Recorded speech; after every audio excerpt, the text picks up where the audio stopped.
แฟนเขาละน้อนผู้สาวเก่าชายคนจนย้อนเหตุผลคือความทุกข์เจ้าว่าพ่อบ่รอ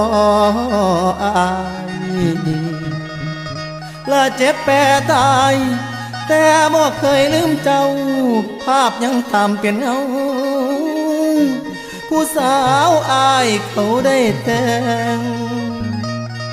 และยามคือหอดแห้งแห้งพออยากควงขึ้นฟ้าให้เธอหูหักบ่ลืมดอกเย้นาง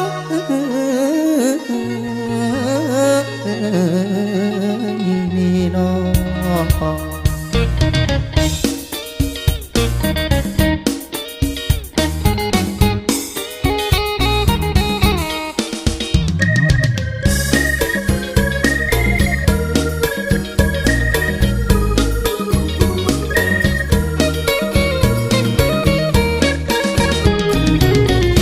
กลายเป็นแฟนเขาแล้ว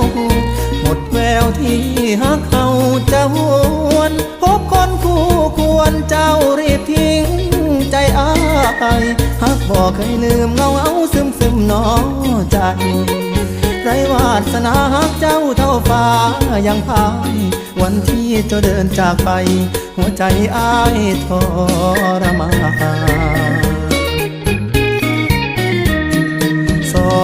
เฮานั้นยามหักยามแพงใจไอยังจือโทรหาสู่มือมียังเว้าสู่ฟังสุขทุกบางก็คอยส่งแรงใจ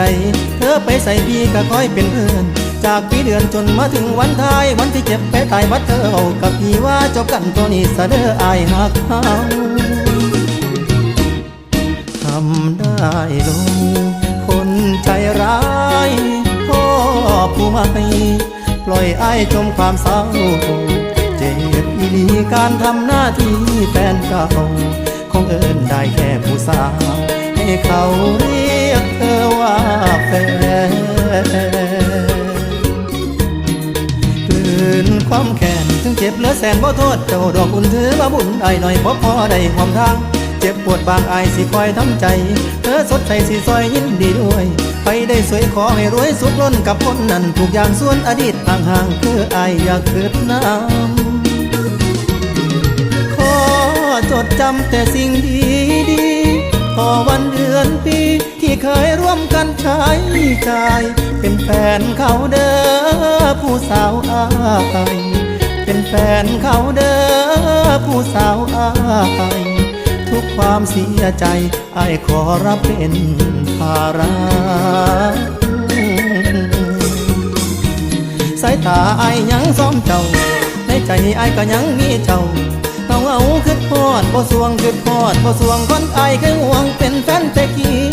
เดี๋ยวนี้ผู้ไม่ควงยังเป็นห่วงเจ้าบ่มีวันจางบ่มียังมาลบเลื่อนเจ้าใดผู้สาวในใจยังเป็นน้องผู้สาวในใจยังเป็นน้อง